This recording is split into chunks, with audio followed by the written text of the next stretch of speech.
Good morning, I'm Taylor Wilson, and today is Monday, February 17th, 2025. This is The Excerpt. Today, how Trump's spending freeze has hit some Midwestern farmers, plus the latest ahead of expected talks with Russian officials on the war in Ukraine, and why a once cutting-edge solar energy plant is doomed.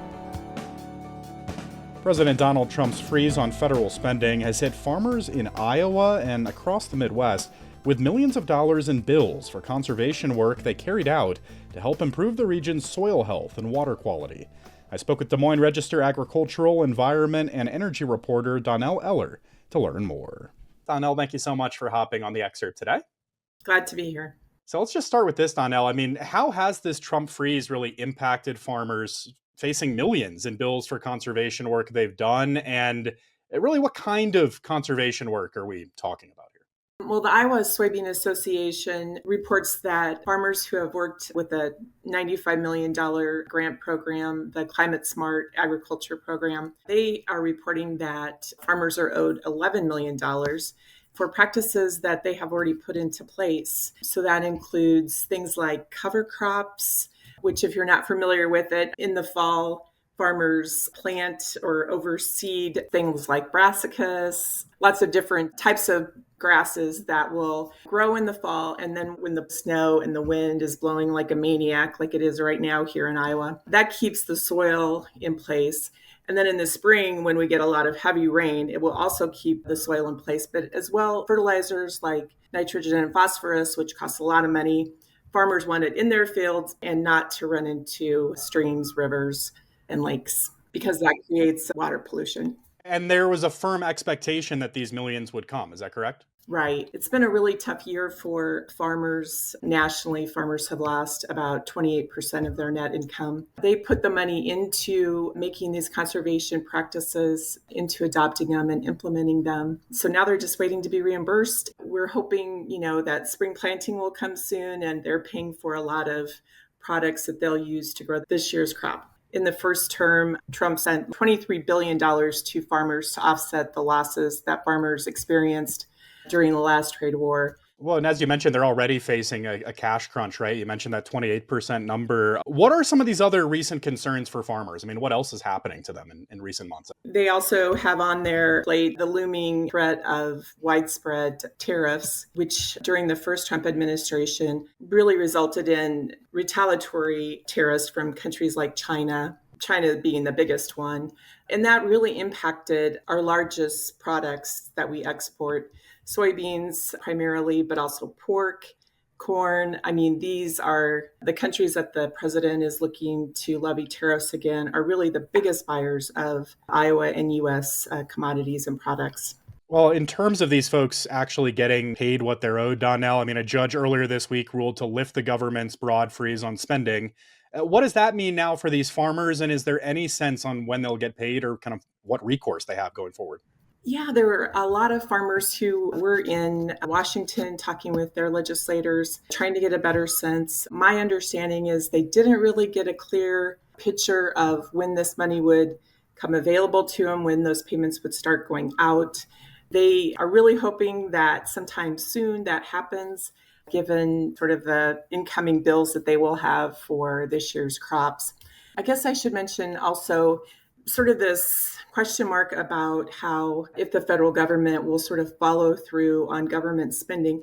It's raised a few questions about whether the Trump administration will follow through on $31 billion that Congress passed in December.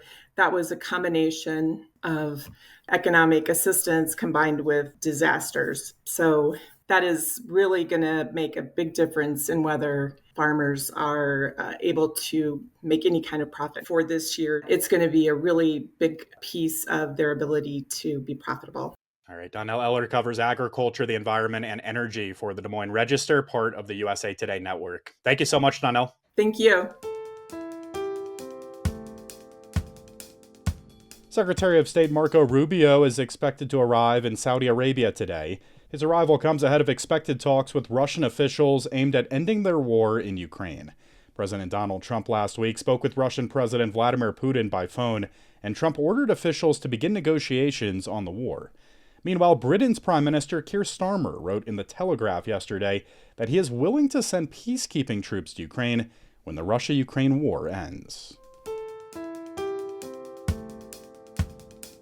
The Trump administration has agreed to pause layoffs and funding cuts at the Consumer Financial Protection Bureau, the federal agency responsible for cracking down on junk fees and answering consumer complaints in the finance industry.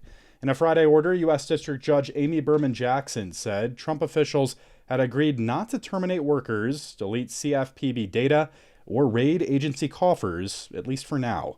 It's the latest chapter over the fate of a high-profile federal watchdog agency that Trump has targeted for shutdown in the early days of his second term. At the start of this month, Trump officials fired CFPB Director Rohit Chopra. They installed a new director, Russell Vought, who promptly ordered the agency to halt its work and shut its doors. A once cutting-edge solar energy plant in the Mojave Desert may be facing its last days. I spoke with USA Today national correspondent Elizabeth Weiss on what that tells us about green energy getting cheaper. Hi there, Beth. Hey, how's it going? Good. Thanks for hopping on this story. So just starting here, Beth, I mean, what is this solar plant in the Mojave Desert and really how does it work? So if you had ever driven by it, you would remember it. It is the weirdest looking thing. It's out in this big kind of desert open space. I mean, it's huge and there's all these mirrors. I mean, literally thousands and thousands of mirrors about the size of your dining room table around circles around these three towers. I mean, it does look like a science fiction movie. And the way it works is the mirrors take sunlight and they reflect it onto the towers in the middle. And much like you might use a magnifying glass to heat up a piece of wood to start a fire on a really sunny day, they heat up the towers, which are filled with a liquid, and that liquid is used to run a steam engine, and that steam engine then produces electricity. They look really futuristic. The technology itself is, no different than magnifying glass. But yeah, they look pretty crazy out there. It's now on its last legs, though, as you write in this piece. Why is that? One of the reasons we wrote this is because it's getting some press saying, oh, this shows you that solar doesn't work. But what it shows you is that experimentation really works. And this was something that we tried back in, 2010 is when they first started it. And nobody exactly knew what was going to work in terms of solar, what was going to be the most cost effective. And so this was one of multiple different kinds of big solar plants that were built. And it turned out that solar panels were by far the most cost effective and the best. But, we didn't know that 15 years ago necessarily. And are we seeing other similar solar energy systems being phased out as new technology comes in? I mean, what else are you seeing? There are a couple of funny ones out there. There are these crazy parabolic trough collectors. I think they've only been tried in Europe. They're these big, it's the same concept, but they look like a long kind of half circle mirror, like somebody cut a pipe made out of mirrors in half, and then they have a pipe running down the middle, and the sun's rays are concentrated on the pipe in the middle, and that heats up a liquid in them that produces steam that runs a generator. And then there's these things called Fresnel reflectors, and these are long, thin, tiny mirrors that also focus sunlight and produce steam. So that's actually a really old technology. I mean, some of this stuff, the first person who tried these using solar energy to heat something and create steam was like back in the 1860s. And then it turned out that photovoltaic panels, which were first produced by Bell Labs in the 50s, are just so much more efficient and so much more cost effective. And they kind of blew everything else out of the water. But it took a long time for those solar panels that Bell created in 54 to become cheap enough and good enough to beat out the competition. And so I say in the story, it's kind of like if you lived through the Betamax VHS wars. I mean, for a while, we just didn't know which technology was going to end up being the one we used. That's kind of where we were with solar at the beginning of the century. Beth, fast forward to this moment, the fact that this Ivanpah solar plant is doomed. Why might this actually be good news for the green energy conversation? Because it means that solar power just got so absurdly cheap. The cost of producing energy from solar panels has fallen 82% since 2010. And not only that, but they have gotten really much more efficient. So, to produce a megawatt of energy from utility scale solar panels somewhere between $29 and $92 per megawatt. So it can be as cheap as $29.